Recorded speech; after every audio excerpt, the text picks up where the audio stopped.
Dia 22 de março. Capítulos de hoje: 2 Tessalonicenses 2, Deuteronômio 20 e 21.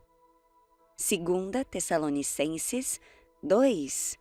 Irmãos, quanto à vinda do nosso Senhor Jesus Cristo e ao nosso reencontro com Ele, rogamos a vocês que não deixem se abalar nem alarmar tão facilmente, quer por profecia, quer por palavra, quer por carta supostamente vindo de nós, como se o dia do Senhor já tivesse chegado.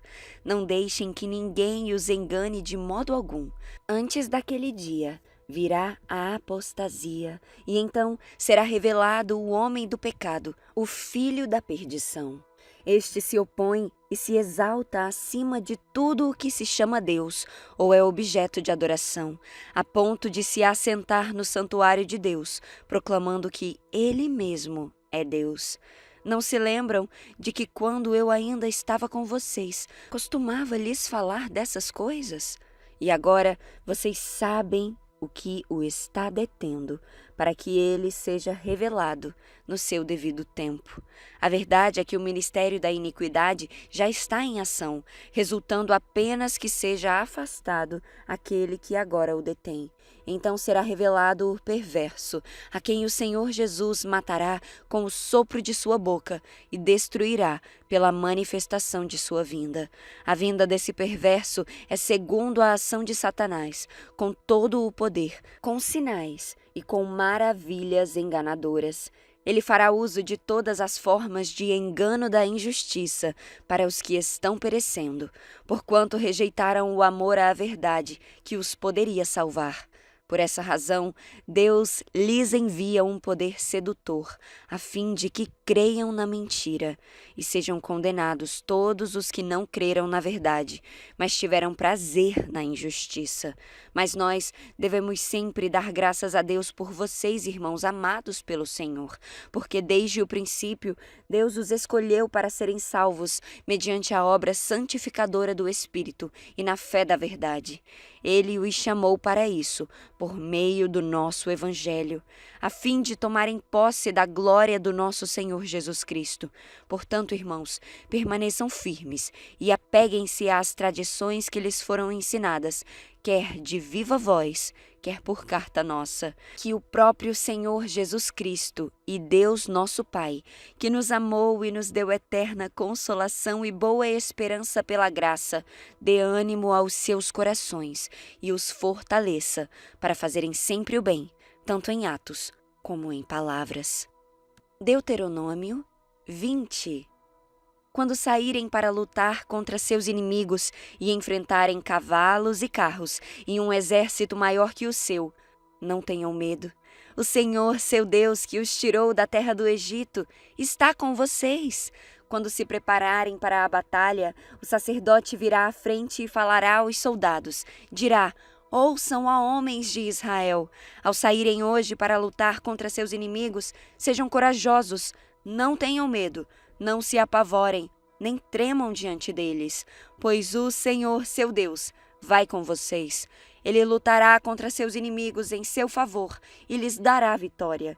Então os oficiais do exército se dirigirão aos soldados e dirão: alguém aqui acabou de construir uma casa, mas ainda não a dedicou? Se houver alguém nessa situação, vá para casa. Se você morresse na batalha, outra pessoa dedicaria sua casa. Alguém aqui acabou de plantar uma videira, mas ainda não comeu de seus frutos? Se houver alguém nessa situação, vá para casa. Se você morresse na batalha, outra pessoa comeria dos primeiros frutos. Alguém aqui acabou de ficar noivo de uma mulher, mas ainda não se casou? Vá para casa e tome a mulher como esposa. Se você morresse na batalha, outra pessoa a tomaria como esposa. Os oficiais também dirão: alguém aqui está com medo ou angustiado? Se estiver, vá para casa, antes que amedronte mais alguém. Quando os oficiais terminarem de falar aos soldados, nomearão comandantes para as tropas. Quando vocês se aproximarem de uma cidade para atacá-la, primeiro proponham paz a seus habitantes. Se eles aceitarem suas condições e abrirem as portas, todo o povo dentro da cidade os servirá com trabalhos forçados. Se eles recusarem a proposta de paz e se prepararem para lutar, cerquem a cidade. Quando o Senhor seu Deus lhes entregar a cidade, matem à espada todos os homens. Contudo, poderão tomar para si as mulheres, as crianças, os animais e tudo que acharem na cidade. Poderão aproveitar todos os despojos dos inimigos que o Senhor seu Deus entregou em suas mãos.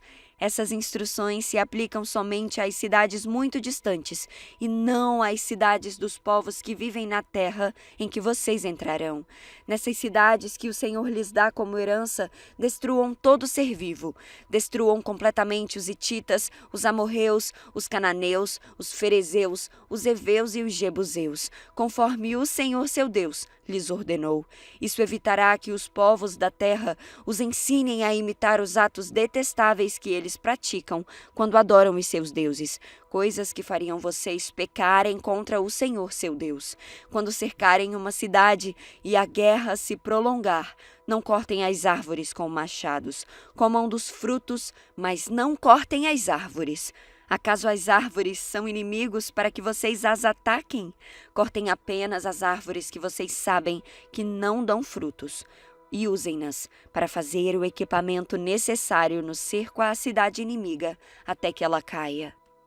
Deuteronômio 21. Quando estiverem na terra que o Senhor seu Deus lhes dá, e alguém for encontrado morto no campo, e não se saiba quem o matou, as autoridades e os juízes medirão a distância do local onde está o cadáver até as cidades vizinhas. Quando se determinar qual é a cidade mais próxima, as autoridades da cidade escolherão do rebanho uma novilha que nunca tenha sido usada para trabalhar no campo e nunca tenha puxado um arado. Levarão a novilha a um vale que não tenha sido lavrado nem semeado e pelo qual passe um ribeiro. Ali no vale quebrarão o pescoço da novilha. Os sacerdotes levitas se aproximarão, pois o Senhor seu Deus os escolheu para servirem diante dele e pronunciarem bênçãos em seu nome. Cabe a eles decidir todos os casos legais e criminais. As autoridades daquela cidade lavarão as mãos sobre a novilha, cujo pescoço foi quebrado, e dirão: nossas mãos não derramaram o sangue dessa pessoa, nem vimos o crime acontecer. Ó Senhor, perdoa o teu povo Israel, o qual libertaste. Não culpes o teu povo pela morte de um inocente. Assim, serão absolvidos da culpa pelo sangue da pessoa. Desse modo, vocês removerão do seu meio a culpa pela morte da vítima e farão o que é certo aos olhos do Senhor. Quando vocês saírem para guerrear contra os seus inimigos e o Senhor seu Deus entregá-los em suas mãos e vocês os fizerem prisioneiros, pode acontecer de algum de vocês vir uma mulher bonita entre os cativos, sentir-se atraído por ela e desejar casar-se com ela. Nesse caso, leve-a para casa, onde ela raspará a cabeça, cortará as unhas e trocará as roupas que estava usando quando foi capturada. Ela ficará em sua casa, mas você deixará que ela fique de luto pelo pai e pela mãe por um mês inteiro. Depois disso, você se casará com ela. Passará a ser seu marido e ela será sua esposa. Se depois do casamento ela não o agradar, liberte-a. Não a venda nem a trate como escrava, pois você a humilhou.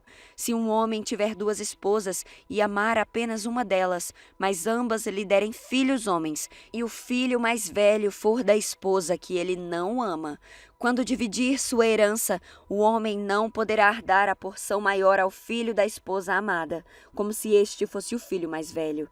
Terá de reconhecer o direito do filho mais velho da esposa não amada, dando-lhe porção dobrada.